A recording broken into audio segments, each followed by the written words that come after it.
또다시 찾아온 위기라는 제목으로 이 본문을 통해서 우리 함께 은혜를 나누고자 합니다. 주님의 평화가 여러분 심령과 가정에 함께하기를 축복합니다. 로마의 유명한 철학자 세네카라는 분이 있었습니다. 이분이 인생이란 무엇인가에 관한 그의 책에서 다음과 같이 인간의 고난의 유익함에 관해서 이렇게 적었습니다. 창조주 하나님은 선한 사람들을, 착한 사람들에게 응석바지로 만들지 않습니다. 하나님께서는, 창조주 하나님은 착한 사람들을 시련하고 단련하며 또 자신을 위해서라도 강하게 준비시키는 분이십니다. 창조주 하나님께서는 선한 사람을 아버지 마음으로, 아버지가 자식을 대하는 마음으로 바라보고 그 자식을 훈련하고 단련시키지요. 사랑하는 아버지는 이렇게 말한다오. 너는 아들에게, 너는 진정으로 노고와 고통과 피해에 시달림으로써 진정한 내면이 단련이 되고 내면의 힘을 길러지는 것이란다. 잘 먹고 다시 말하면 잘 사육된 것들은 무의도식으로 무기력해지며 노력이 아니라 운동과 제 몸무게 때문에 탈진을 하고 또 얻어맞아 보지 않는 행복은 한 주먹에 나가 떨어진단다. 그러니까 훈련되지 않는 것을 말하고 있습니다. 그러나 끊임없는 불운과 시련과 고난과 싸우는 사람은 일단 도전해오는 타격, 압박, 괴로움에 굳은 살이 바뀌어 어떤 고난에도 물러서지 않으며 땅바닥에 쓰러져도 무릎으로 버티고 선체 계속해서 견디는 사람이 된단다. 어떤 질병은 칼과 또 불과 또 금식, 단식과 갈증으로 치유된다는 사실에도 그대는 놀라야 할 것이다. 치료를 위해서는 어떤 사람들은 뼈를 깎아내리거나 잘라내고, 뼈를 잘라내거나 혈관을 꺼내고 사지를 절단하지 않느냐. 그래야만 몸 전체에 해를 입히지 않고 종양을 드러낼 수 있단다. 치료하여 살아남을 수 있기 때문에 그런 가혹한 일도 의사가 행한단다. 이와 같이 우리에게 다양한 시련들, 불편한 것들을 당하는 사람들에게 도리어 그 시련이 인생을 사는데 도움이 된단다. 반대로 사람들이 찬양하고 추앙하고 인기를 얻는 것, 이것에만 추구한다면 이것을 즐기는 사람이라면 이 사람은 내면이 허약해지기 마련이란다. 인기와 사람들의 추앙을 받고 또 부요함을 누리는 사람들은 과음과 쾌락으로 인해서 화랑방탕한 삶으로 빠지게 되는 경우가 허다하단다. 너무나 큰 부요함, 이것은 사람의 영혼을 나른하게 만들고 잔잔한 바다 위에서처럼 게으른 평온에 사로잡힌 사람들은 불행하단다. 창조주 하나님께서는 사랑하는 사람일수록 단련시키고 시험하고 훈련시키는 것이란다. 그대는 사치를 피하고 그대를 허약하게 만드는 풍요로움을 피해라. 행복은 사람의 마음을 해이하게 만들고 풍성함과 부요함은 사람 마음을 해이하게 만든다는 겁니다. 허랑방탕하게 하고 영혼이 타락하며 망가지게 한단다. 도에 지나치는 것은 무엇이든지 애롭지만 지나친 풍요로움, 부요함은 가장 위험한 것이란다. 넘치는 풍요로움, 부요함은 뇌를 자극해서 사람 마음에 공상을 불러일으키고 참과 거짓 경계를 자욱한 안개로 뒤덮어버린단다. 이 세네카라는 철학자는 풍요로움, 그다음 부요함, 이것은 뇌를 자극하여서 공상을 일으키고 또 거짓과 참을 경계할 수 있는 분별할 수 있는 분별력을 다 잃어버리게 한다는 겁니다. 그래서 조금 부족한 게 오히려 조금 시련이 있고 아픔이 있고 고통이 있는 게 축복이라고 이분은 인생에 관해서 그의 책에서 적었습니다. 오늘 본문은 아브라함과 롯에 관한 얘기를 하고 있지만 풍요로움이 얼마나 위험한가, 그리고 조금 부족한 것이 얼마나 안전한가를 오늘 본문이 설명을 하고 있습니다. 아브라함은 오늘 본문 말씀에 보면은 조카 롯과 함께 이제 애굽 땅에 내려갔다가 아내를 빼앗길 뻔하고 다시 가나안 땅으로 올라옵니다. 그게 1절에 여러분 기록이 되고 있는데 한번 1절을 보십시오. 아브라함이 애굽에서 그와 그의 아내와 모든 소유와 롯과 함께 네겝으로 올라가니라고 적었습니다. 여러분, 아브라함이 갈대아 우르를 떠나서 하란 땅으로 아버지랑 함께 도착해서 하란 땅에서 다시 가나안 땅으로 내려왔습니다. 근데 자기가 뿌리를 내리고 또 거기에 안정된 곳을 떠나서 타국으로 이주한다는 거, 굉장한 용기가 필요합니다. 근데 홀홀 단신으로 이렇게 아브라함이 자기 본토 고향 자기 조국을 떠나서 멀리 타국으로 이주를 할 때 물도 설고 또 언어도 여러분 설고 다 익숙하지 않는데 얼마나 두렵겠습니까? 그래서 아브라함의 여정을 보면은, 성경을 여러분 보면은 하나님께서 계속 하시는 말씀이 아브라함에게 강조하고 있는 게, 아브라함아, 내가 너에게 복을 주겠다. 그리고 또 하나는 두려워하지 말라. 계속해서 두려워하지 말라고 말합니다. 그러니까 이건 다르게 이렇게 여러분 통찰해 보면 아브라함이 두려워하고 있었다는 거예요. 굉장히 불안해하면서 살아갔다는 것을 반증을 합니다. 12장에서도 애굽으로 내려갈 때에 자기 목숨이 위태로울까봐 자기 아내를 누이로, 동생으로 속여서 가지 않습니까? 이 아브라함이 계속해서 두려움 속에서 떨고 있었습니다. 그런데 12장에서나 13장에서나 아브라함은 혼자가 아니었습니다.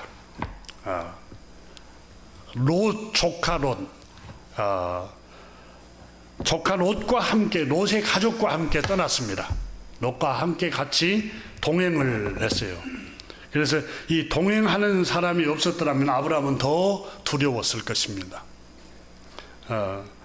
인생을 살아가는 데 있어서 여러분, 동행자가 있다는 것처럼 큰 위안이 없습니다. 어마어마한 위안입니다. 내 곁에 어머니가 있고 아버지가 계시고 또 자녀들이 있고 사랑하는 남편이 있고 아내가 있는 거 얼마나 큰 축복인지 모릅니다. 굉장히 큰 축복입니다. 특히 중년에 이르고 이제 노년에 가면 굉장히 큰 축복이라는 사실을 알게 됩니다. 우리 교회 권사님 한 분이 세상 세파에 지쳐서 집을 얻을 때에 사람하고 좀 동떨어진 숲이 있는 근처에 집을 얻겠다고 부동산을 찾아갔는데 부동산 중개하는 선생님이 중년이었습니다. 근데 그분이 왜 이렇게 사람이 사람 소리도 나고 걸어가는 소리도 나고 아이들 소리도 나고 그런데 가까이서 살아야 우울함도 없고 그러는데 왜 이렇게 한적한 숲 있는 데만 찾냐고. 근데 정말 그분은 깊은 말을 한 것 같아요. 근데 아브라함도 혼자는 두려웠기 때문에 창세기 12장에 보면은 내 고향 본토 친척 아비 집을 떠나라고 그랬잖아요. 근데 그 아버지의 아들 아브라함의 형제인 하란, 그 하란 땅을 떠나면서 그 형제 그 동생이 낳은 롯이 여러분 장성에서 장가를 들고 가족을 거느렸는데 그 롯과 함께 동행했습니다. 성경은 우리에게 하나님께서는 우리와 함께 하신다라고 창세기부터 요한계시록까지 계속해서 강조합니다. 함께 한다, 동행하신다, 함께 하신다, 끊임없이 강조를 합니다. 함께 한다, 함께 한다는 게 얼마나 중요한가 모릅니다. 전도서 4장을 제가 결혼식장에 가서 늘 얘기를 합니다만은 전도서 4장 한번 9절부터서 12절을 보면은 지혜자 솔로몬이 이렇게 하나님의 말씀을 기록을 해놓고 있습니다. 두 사람이 한 사람보다 나음은 월등하게 낫다, 월등하게 행복하다 그 말은, 낫다 그 말은 좋다, 행복하다, 훨씬 유쾌하다 그런 뜻입니다. 한 사람 혼자 있는 것보다 두 사람이 있는 것은 훨씬 유쾌하고 훨씬 행복하고 훨씬 마음의 위안이 된다는 겁니다. 자, 그들이 수고함으로 좋은 상을 얻을 것입니다.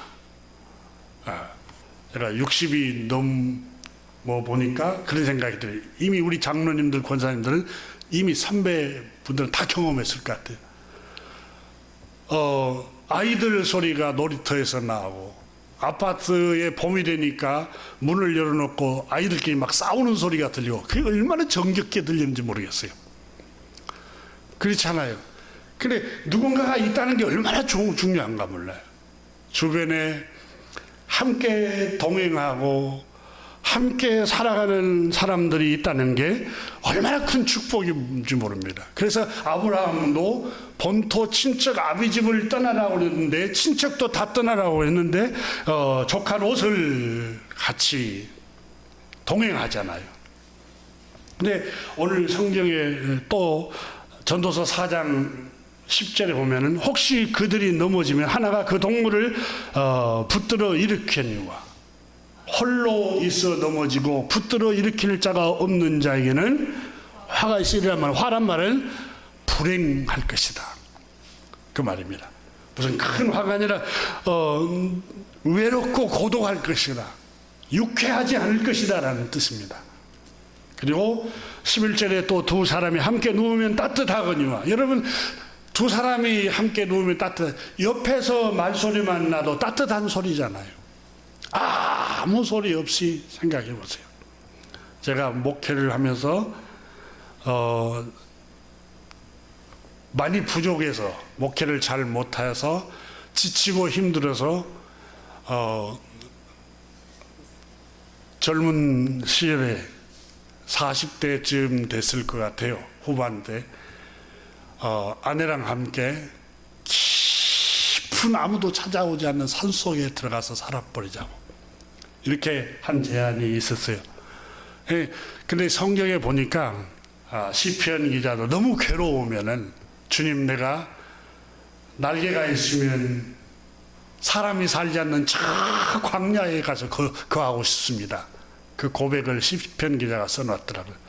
그런데 점점 나이가 들어가면서 함께 있어야 할 사람들이 주변에 필요하다.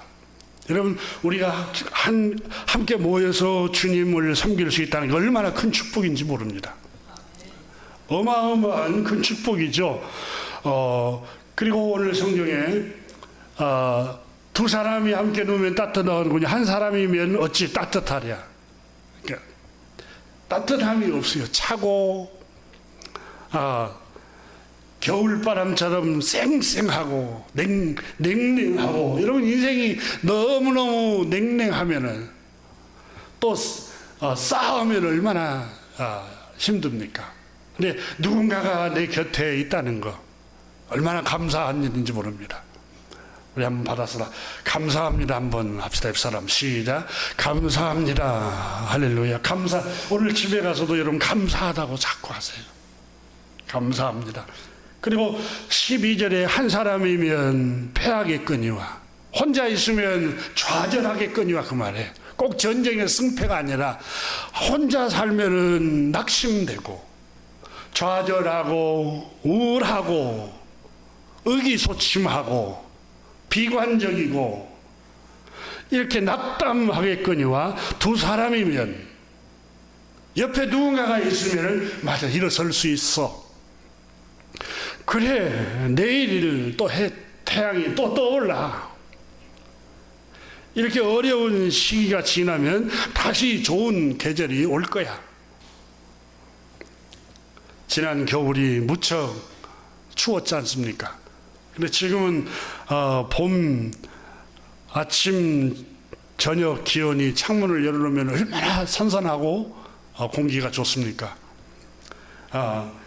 두 사람이면 여러분 이런 신선한 공기처럼 위안을 주고 위로를 주고 살림을 준다는 겁니다.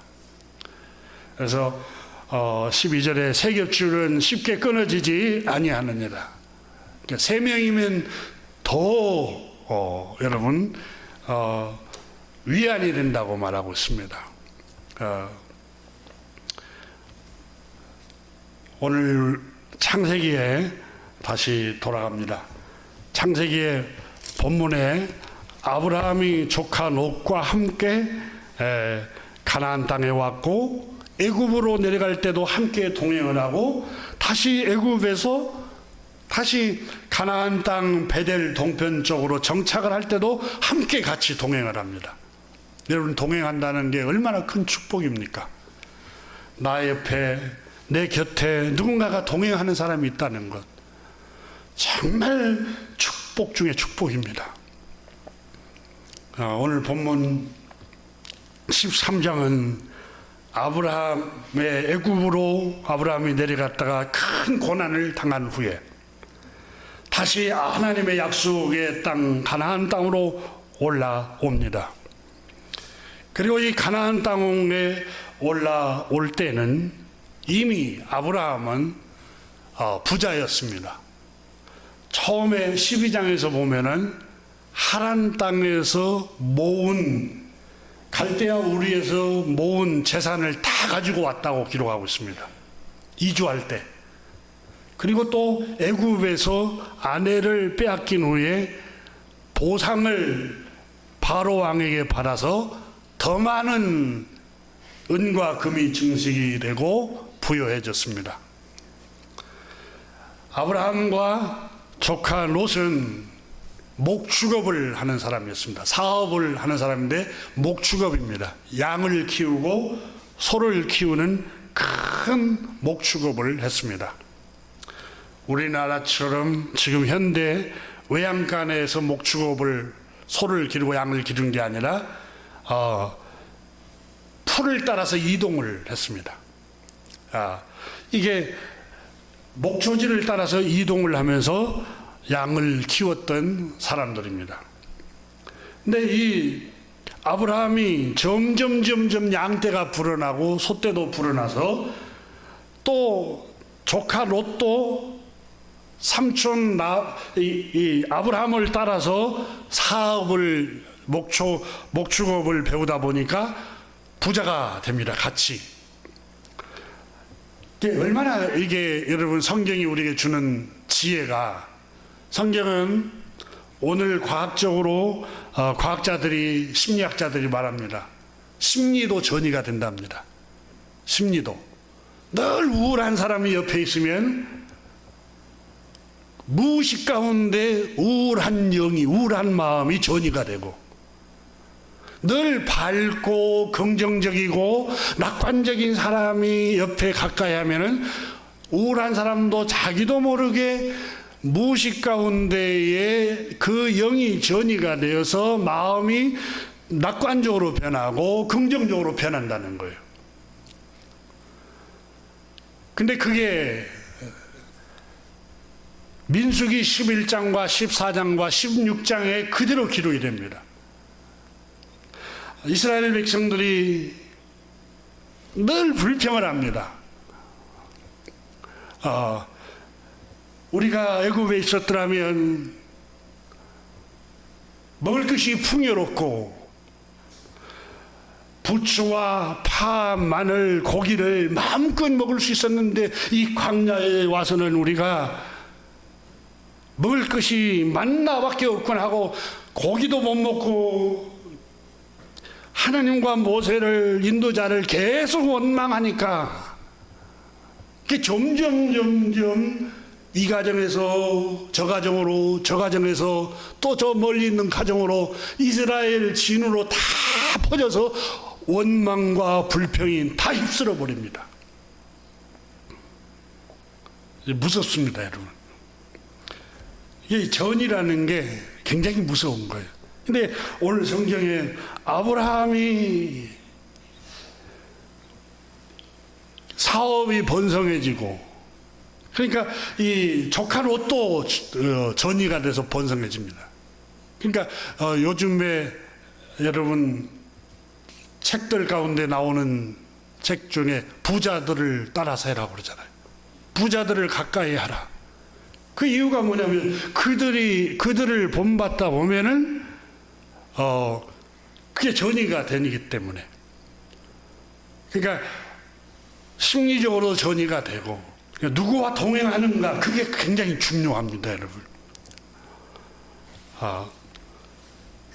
저는 늘 여러분 가정과 심령이 주님의 평화가 항상 함께하기를 주님의 이름으로 축복합니다.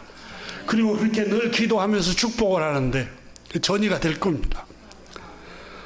아브라함이 가졌던 이 복이 이 롯에게까지 전이가 됐어요.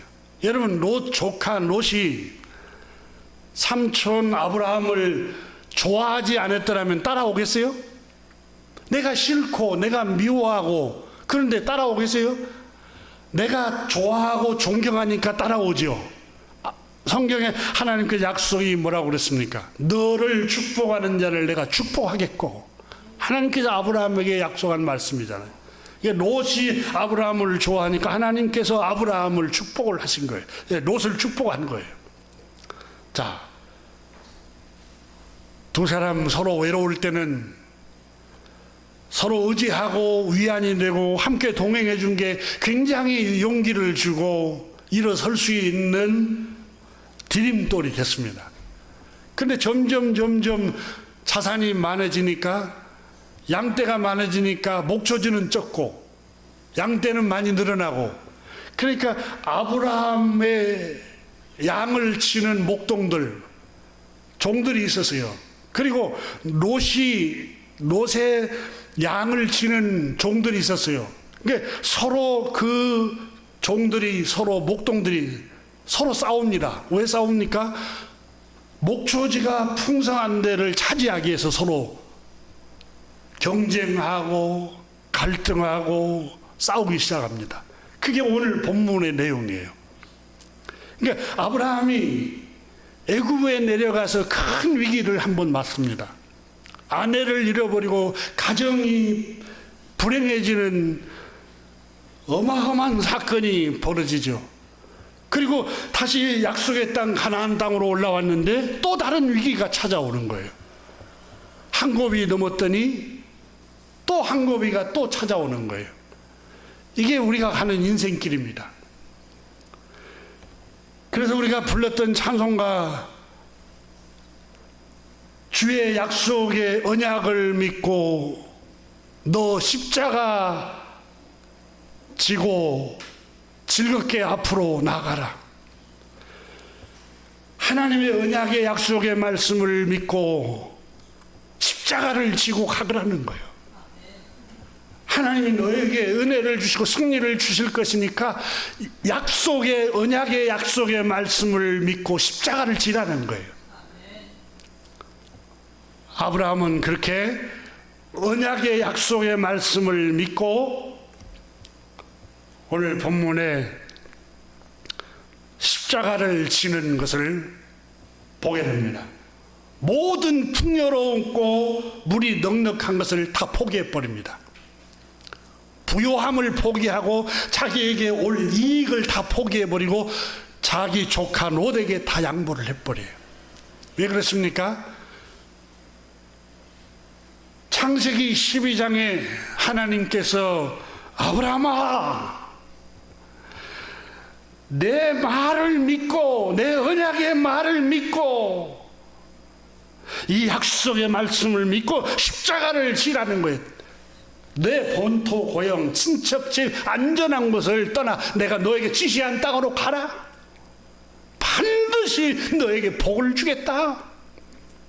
아브라함은 이 언약의 약속의 말씀을 믿고 눈앞에 보이는 이익을, 눈앞에 보이는 욕망과 욕심을 포기해 버립니다. 그런데 오늘 성경에 아브라함이 조카 롯에게 말했습니다. 조카 롯에게 너와 나 사이에 우리는 한 혈육, 한 가족이 아니냐. 우리는 한 가족인데 한 가족이 서로 미워하고 시기하고 갈등하고 싸워서 되겠느냐? 우리는 가족이 아니냐? 어떻게 가족끼리 서로 시기심을 품고 경쟁을 하고 미워하고 서로 싸우고 많이 가지기 위해서 그거 어떻게 가족이라고 할 수 있느냐? 그게 여러분, 성경의 잠언에 가족, 형제, 가족은, 자매는 위급할 때를 위해서 하나님이 주셨다고 그랬어요. 가장 위급하고 어려움 당할 때 함께 같이 위로해주고 함께 슬퍼하고 기쁠 때는 함께 기뻐해주는 게 가족이죠. 시기하지 않고.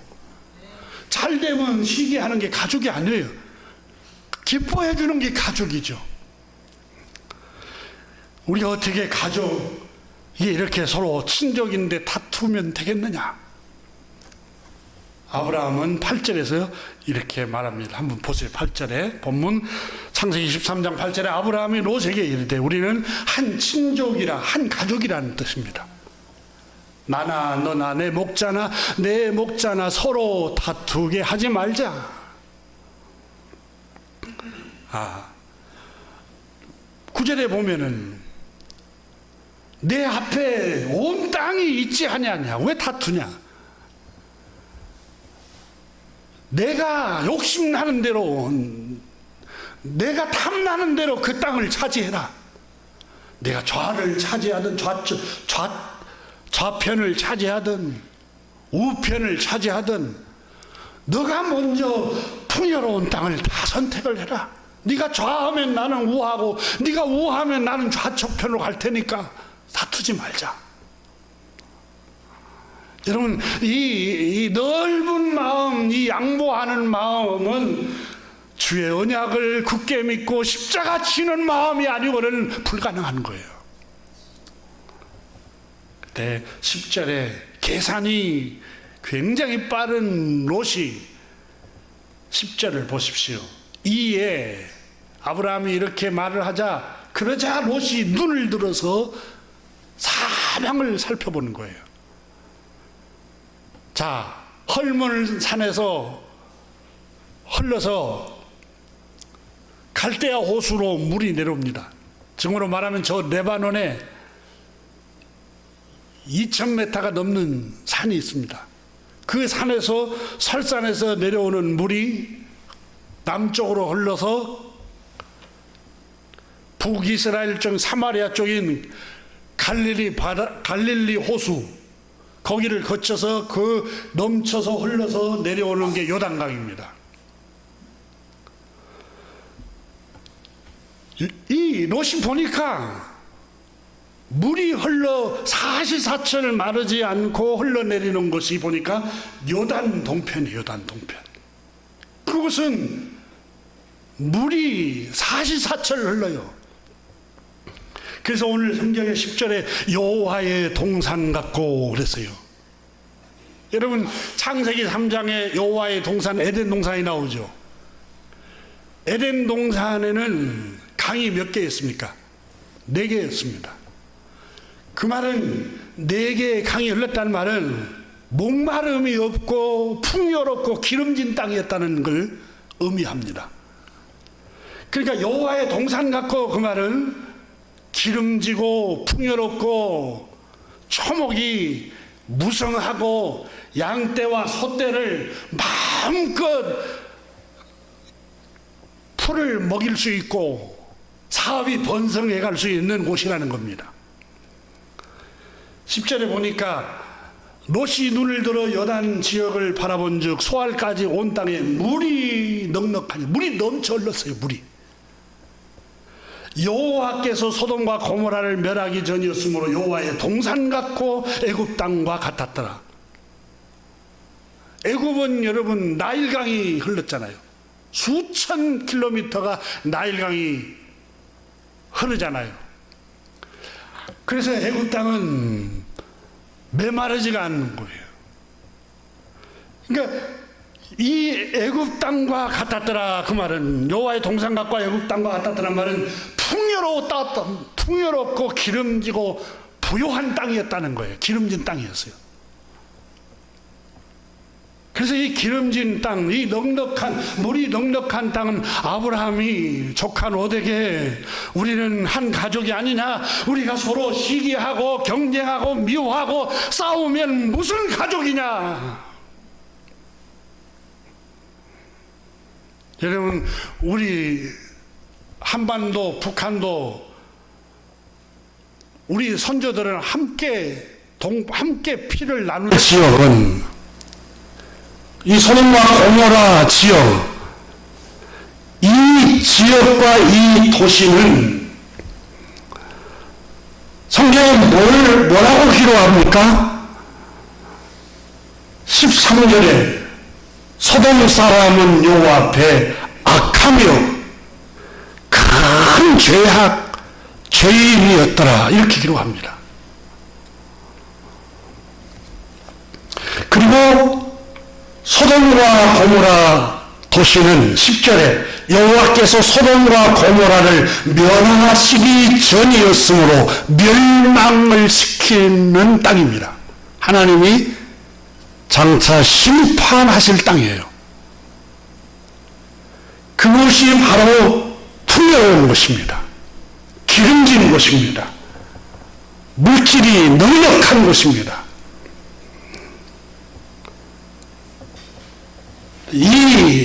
이곳을 선택했어요.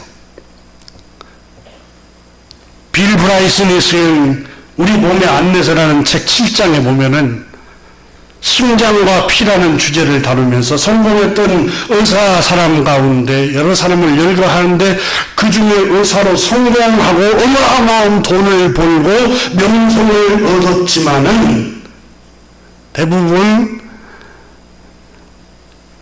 그렇지 않은 사람도 있지만은 많은 사람들이 돈 때문에 음란해지고 명성 때문에 교만해지고 영원히 한없이 방탕하고 망가졌다고 그 책에 적었습니다.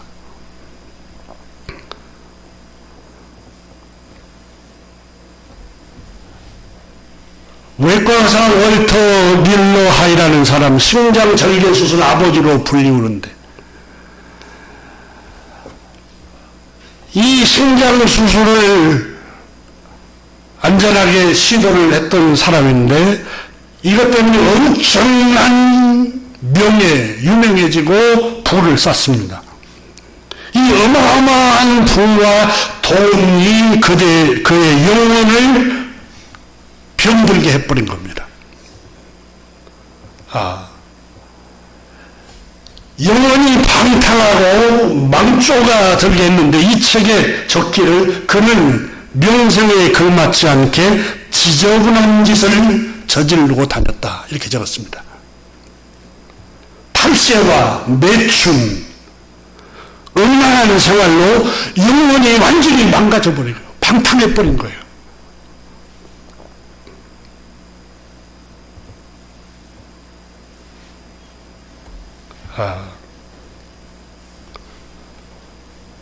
전 세계를 돌아다니면서 영화를 들고 바람을 피우고 음란한 짓을 하고 영혼이 완전히 탕자가 되어버렸어요. 오늘 본문 13장 10절부터 13절에 롯이 물이 넉넉한 거, 여호와의 동산 같고 애굽 땅 같은 거, 풍요로운 거, 부요한 것을 그는 추구하고 그걸 선택했더니 그 땅은 여호와께서 앞으로 멸하실 땅이요 그 땅은 13절에 여호와 앞에 악하며 큰 죄인들이었더라.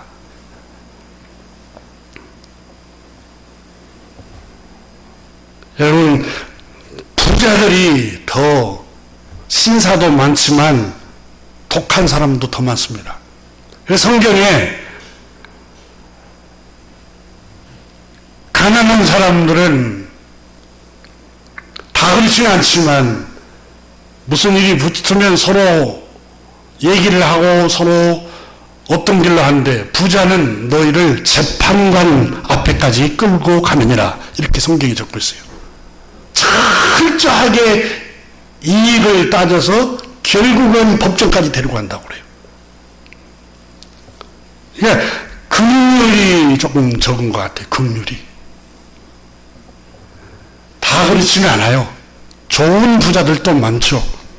근데 풍요로움과 부요함은 사람 마음을 인색하게 만들고 악하게 만들고 사람의 영혼을 어둡게 만들어버린 것 같아요.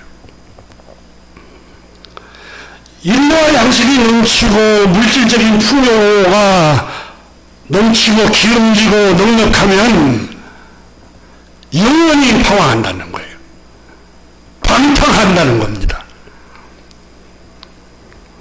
아브라함은 약속의 말씀을 믿고 풍요로움과 부요함을 양보했습니다. 물이 넉넉한 땅을 조카 롯에게 양보했습니다. 아브라함에게 남겨진 것은 척박한 땅밖에 없었습니다. 물이 넉넉한 것이 아닙니다. 아브라함이 절망하는 모습이 14절부터서 18절까지 나오는데 그 말씀은 다음에 함께 나누기로 하겠습니다. 이 아브라함이 좋은 땅은 다 다 조카 롯이 차지해버렸습니다. 그런데 마침내 18장, 19장에 가면은 조카 롯은 망합니다. 그의 가족이 완전히 불행해집니다. 그의 아내는 손기둥이 되어버립니다. 그의 사위 3명은 그 땅에서 불로 완전히 다 망해버립니다.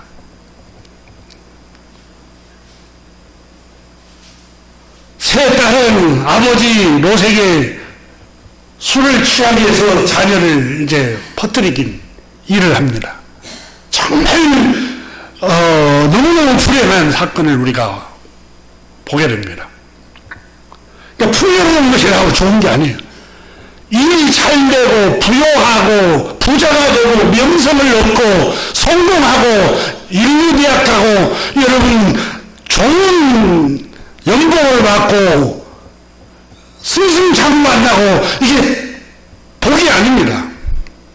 복이 될 수 있고 독이 될 수 있는 겁니다. 그런데 아브라함은 황무지 같은 땅을 선택을 하게 되죠. 아브라함이 절망하고 있을 때 하나님께서 말씀하시다. 아브라함아, 동서남북을 바라보라는 거예요. 동서남북을. 여러분, 동서남북을 바라보라는 말이 무슨 말일까요? 자, 풍요로운 땅, 기름진 땅, 물이 넉넉한 땅을 조카 롯이 다 선택해 버렸으니까 동서남북을 바라보라. 문자적으로 보면은 요단 북쪽, 요단 남쪽, 요단 서쪽 다 바라보라는 문자적인 의미가 있지만 또 어려움을 하면 여러분 상상을 해보라는 거예요. 이걸 이 많은 양떼를 너가 먹이고 이 양떼를 번성시키려면은 동서남북을 바라보라 말은 너의 생각을 너의 상상력을 동원해서 어떻게 하면은 이걸 다 먹여 번성을 시킬까 하고 동서남북을 바라보란 말은 여기저기 궁리를 해보라는 거예요. 상상해보라는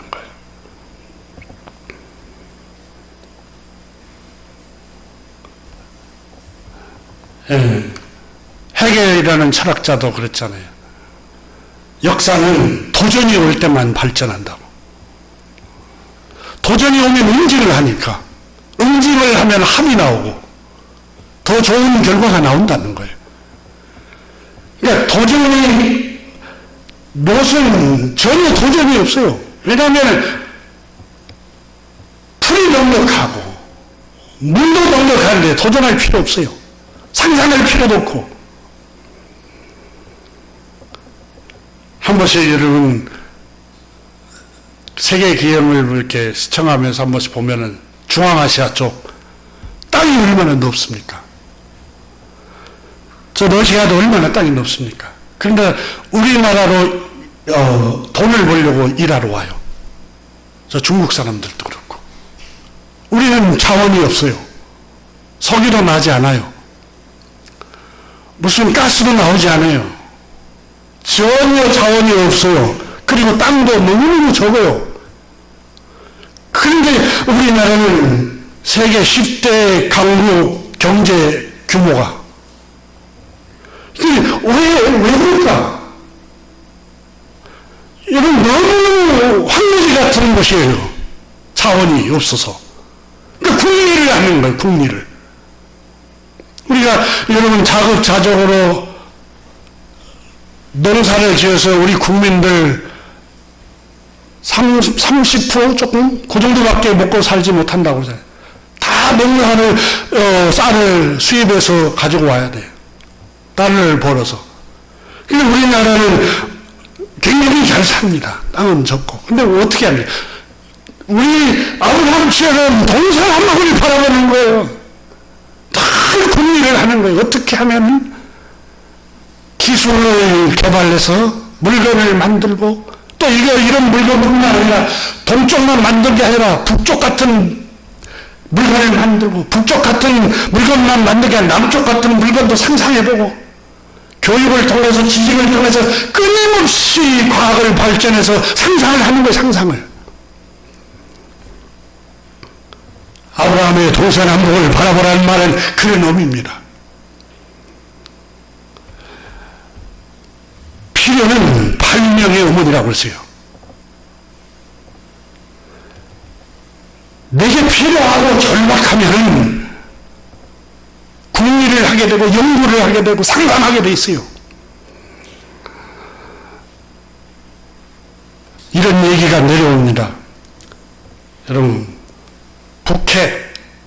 저 북해에서 청어잡이를 하는 영국의 어부들이 살아있는 채로 그 청어를 이 런던으로 가지고 오면은 수십 배 가격을 받는데, 이 청어는 잡으면 성질이 급어서 금방 죽어버려요. 얼마 있지 않으면. 그래서 어떤 어부가 늘 산채로 그 청어를 북해에서 가지고 와서 값을 많이 받고 팔더래요. 그래서 어부들이 물었어요. 아니 도대체 청어는 잡으면 얼마 있지 않으면 죽어버리는데 당신은 어떻게 이걸 싱싱하게 살아있는 채로 이렇게 가져올 수 있냐고 이렇게 물었어요. 그때 그 어부가 대답했습니다. 간단합니다. 청어를 긴장을 시켜야 됩니다. 청어에게 약간의 스트레스를 줘야 된다는 거예요. 큰 물통에 청어를 넣고 청어의 천적인 메기 한 마리를 나는 집어넣습니다. 그래서 메기가 청어를 잡아먹으려고 할 때 청어가 잡아먹지 않기 위해서 신경을 곤두세우고 궁리를 해서 어떻게 하면 살아남을까, 이렇게 하다가 몇 마리는 잡아먹히죠. 그러나 대부분의 청어는 살아서 운반이 됩니다. 그래서 여러분, 과학자들이 말하고 있잖아요. 사람은 적당한 스트레스는, 긴장은 오히려 사람을 장수하게 만든다고요. 무의도시 하잖아요. 풍요롭고 무의도시 하면 삶이 무기력해지고 재미가 없어요. 허탈감도 생기고 또 우울감도 생기고. 근데 약간의 긴장감이 있으면 파닥파닥 살아 움직이는 것 같이 살아갈 수 있어요. 우리 남상희 권사님이 90세가 이렇게 건강하시잖아요. 지금도 아들 며느리 밥을 해주고 시장을 가고 가만히 앉아서 만약에 밥을 이렇게 자식이 해다 준 거 먹었으면 벌써 들어 누웠을 거예요. 근데 자기가, 저희 장모님께서도 90세인데 아들, 딸을 의지하지를 않아요. 지금도 혼자 꿈을 그리면서 수포를 가고 지금도 밥을 혼자 지어서 잡수시고 또 의지하지를 않아요. 그러니까 약간의 긴장감이 있으니까 뇌가 살아 움직이는 거예요. 뇌가. 여러분, 지난주 일간지에 테슬라 최고 경영 일론 머스크에 대해서 보도가 났습니다. 세계적인 부자입니다. 화성에 우주선을 쏘아서 여행객을 보내고, 이제는 사람 모습의 로봇을 거기 실어서 거기에 탑재해서 보낼 계획이라고 그랬잖아요. 이게 어마어마한 부자이면서 어마어마한 명성을 갖고 있고 정말 세계 지구촌에 모든 사람이 없습니다. 그런데 이 사람이 병을 앓고 있습니다. 우울증과 정신질병을 앓고 있는 거예요. 이게 보도가 돼요. 그래서 환각 혼란 증세를 발현시키는 마약류, 전신 마취제로 쓰이는 케타민을 이렇게 가지고 이게 다니면서 너무 과복용을 한다고 그러잖아요. 지금 자기 입으로 지난 3월에 나는 우울증을 앓고 있다라고 고백했어요. 영혼이 방황하는 거예요, 여러분. 풍요로우면 행복할 것 같죠? 세계적인 기업을 다 차지하고 있으니까 행복할 것 같죠? 공황장애 우울증이 와서 늘 불행하게 살아가는 거예요, 불행하게. 여러분, 마이크로소프트를 창업을 해서 세계적인 부자가 됐던 빌 게이츠, 보도가 됐잖아요. 얼마나 그 착한 일도 많이 하지만, 선행을 많이 하죠. 근데 그의 영혼이 여러분 방탕하잖아요. 자기 딸과 같은 여자들과 얼마나 삶을 살아가면서 방황하고 있잖아요. 방황하고. 팝스타 세계 마이클 잭슨과 여러분 늘 세계적으로 돈도 제일 많고 유명한데 성공하고 부유하는데 그의 영혼은 완전히 여러분 이 항우울증 약을 복용하고 마약을 복용하다가 결국은 죽잖아요.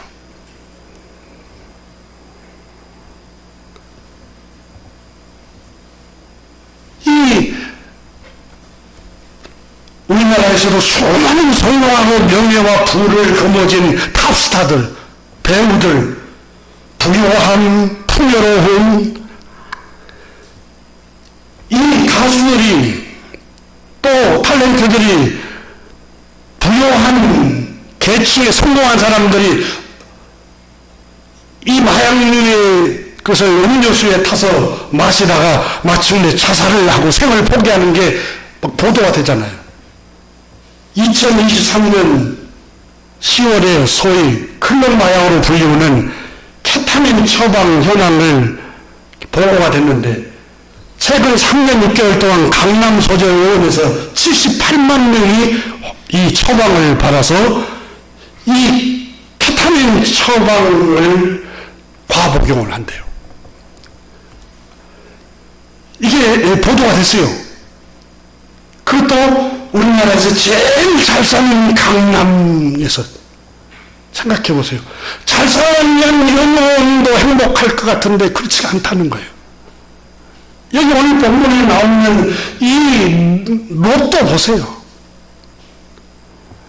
풍요로우면 행복할 것 같고 기름을 지고 부여하고 넉넉하면 그 땅을 차지하면은 내가 만족할 것 같고 행복할 것 같은데 오히려 그곳에서 그의 영혼이 완전히 망해버리고 말잖아요. 그의 아내의 영혼은 망조가 되어서 송주름이 돼버리고 그의 자녀들 가정은 다 파산돼버리고. 그래서 예수님께서 땅에 재물을 쌓지 말라. 종과 동목이 해야며 이건 문자적으로도 맞지만 비유적으로 의미적으로 말하면 땅에 재물을 많이 쌓으면 종과 동목이 해야 한다. 여러분 벌레가 생겨요. 영혼이 여러분 부패해지고 영혼이 방탕하고 영혼이 망조가 되어버리고 영혼이 허랑방탕하게 된다는 거예요. 그래서 주님께서는 일용할 양식을 위해서 기도하라. 그리고 바울 선생님도 부자가 되려고 하는 사람들은 여러 가지 시험을 당하게 된다. 큰 믿음도 떠나게 되고 큰 근심이 떠나지 않을 것이다. 그러므로 먹을 거 입을 거 있으면 족한 줄로 알고 감사함으로 살아가라고 말하지 않습니까? 아브라함은 믿음으로 언약의 약속의 말씀을 믿고 십자가를 지고 그 약속을 믿고 풍요로운 것을 양보합니다. 사랑하는 교회 여러분, 하나님은 아브라함과 이 모세를 통해서 우리에게 주는 교훈이 뭡니까? 자, 아브라함은 이동하고 정착하는 곳마다 그곳에 가서 오늘 본문 13장 4절에 보니까 그가 처음으로 제단을 쌓았던 곳이라 그가 거기서 여호와의 이름을 불렀더라. 어디입니까? 아브라함이 다시 가나안 땅에 올라와서 베델에 정착을 했을 때에 처음 제단을 쌓았던 곳이라. 믿음 처음 하나님을 경배했던 곳으로 돌아옵니다. 첫사랑 하나님을 경외하는 마음, 하나님의 말씀을 따르는 곳으로 돌아옵니다. 거기서 여호와 이름을 불렀더라. 그래서 아브라함은 지혜를 잃어버리지 않습니다. 사랑하는 교회 여러분, 창조주 하나님을 경외하고 예배할 때 지혜를 잃어버리지 않습니다. 예배합니다. 찬양합니다. 주님만 날 다스리소서. 예배합니다. 찬양합니다. 주님 홀로 높임 받으소서. 사랑하는 교회 여러분, 우리 아브라함과 같이 하나님의 언약의 약속의 말씀을 굳게 붙들기를 주님의 이름으로 축원합니다. 기도하겠습니다. 하나님 아버지 감사합니다. 헛개비와 같고 아지랭이 같은 저 부요함 풍요로움 붙잡으려고 하다가 주님 영원히 방황하고 방탕했던 사람들을 우리가 못을 통해서 봅니다. 부족하지만 황무지 같았지만은 언약의 약속의 말씀을 믿고 척박한 땅을 택했던 십자가를 지고 갔던 이 아브라함에게는 하나님 안전하게 복을 내려주셨습니다. 하나님 아버지, 우리 사랑의 교회 모든 성도님들 먹을 거 입을 거 있으므로 기쁘게 살아가게 하옵소서. 감사하면서 즐거워하면서 긍정적으로 늘 낙관적으로 살아가게 하여 주옵소서. 시기하고 경쟁하고 비교하지 않게 하시고 주님 평안을 우리 마음속에 허락하여 주시기를 기도합니다. 나의 마음속에 있는 이 평안함, 세상이 빼앗을 수 없는 이 평안함, 부자들이 가질 수 없는 평안함, 명성과 높은 지위에 있는 사람들이 누릴 수 없는 그 주님이 주시는 평안함과 확신과 믿음과 언약의 약속의 말씀을 붙들게 하여 주옵소서. 그 약속을 붙들고 하루하루를 즐겁고 승리하고 행복하게 살아가게 하여 주옵소서. 하나님, 우리 교회, 사랑의 교회 모든 성도들 하나님 예배하는 분들에게 복을 내려 주옵소서. 평안의 복을 주시옵소서. 영원히 잘되게 하여 주옵소서. 말씀의 언약을 굳게 붙들게 하여 주옵소서. 두려워하지 않게 하여 주옵소서. 하나님이 나와 함께 계심을 믿게 하여 주옵소서. 감사드리며 예수 그리스도 이름으로 축복하며